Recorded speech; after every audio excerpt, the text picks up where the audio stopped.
Good morning, dear children. Today we will start exercise 3.1 of squares and square root. So, starting with the first question, which of the following natural numbers are perfect squares? Give reasons in support of your answer. So, we will solve first question, that is 729. We have to find which of the following natural number are perfect squares.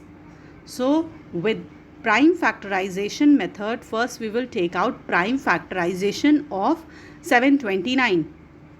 So first we have taken out prime factorization of 729.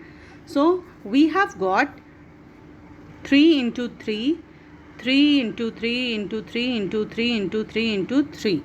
Means here we can see that there is one pair of 3, then another pair of 3, then another pair of 3. So we can say all the 3 are having pair. When all the numbers are having pair, then we can say that the number is a perfect square. So all the numbers are having their pair, no number is left out. So we can say that 729 is a perfect square. Now reason what you will write, because 729 can be expressed as product of pairs, so it will be a perfect square.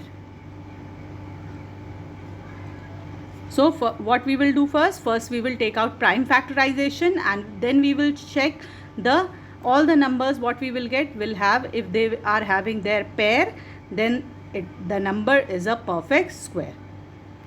Now next question.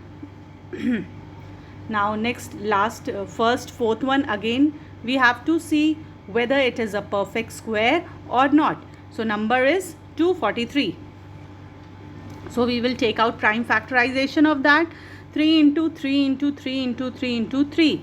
Now first we have got one pair, then another pair. Now we can see that 1 3 is left out. 1 3 is left out. So what we will write, as 3 is unpaired. 3 is unpaired, 3 is left out at the last. So we can say that 243 is not a perfect square. We can say that 243 is not a perfect square because one number is unpaired.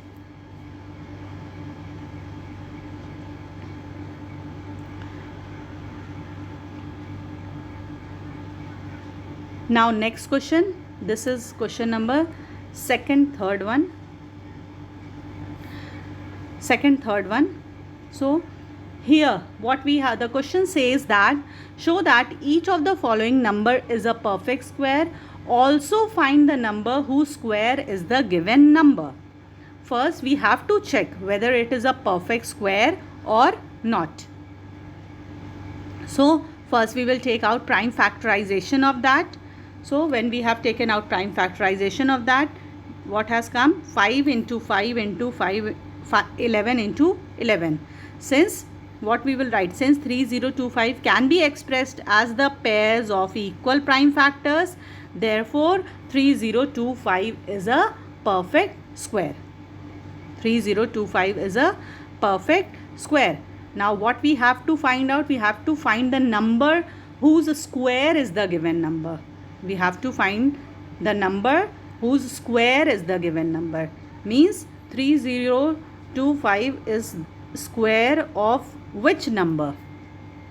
3025 is a square of which number? Here you can see 5 into 5. One pair of 5 we have got and one pair of 11 we have got. Means the answer is 55. So what we can say that when we will do the square of 55, we will get answer 3025. And what else we can say, that 55 is a number whose square is 3025. 55 is the number whose square is 3025.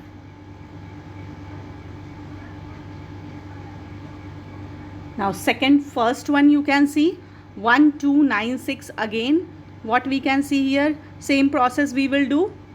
we will take out the prime factorization of that.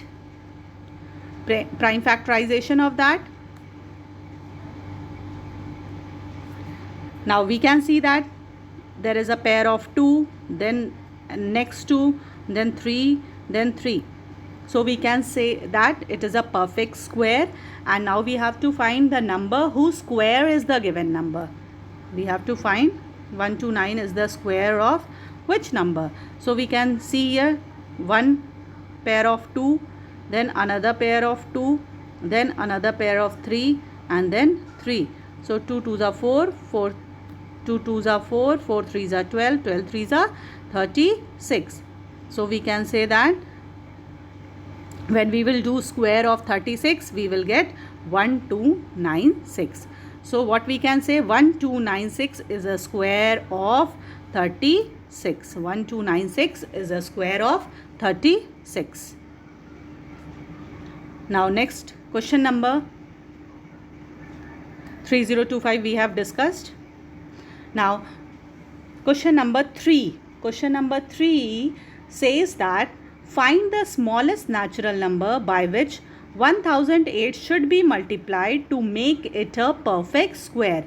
Means the question says that 1008 is not a perfect square. So we have to find that number with we will multiply to make it a perfect square. For this also, first we will take out prime factorization of 1008. 1008 we have taken out prime factorization. Now what we can say, pair of 2 is there, again pair of 2 is there, pair of 3 is also there, only 7 is left out. Means we need one more 7 to make it a perfect square.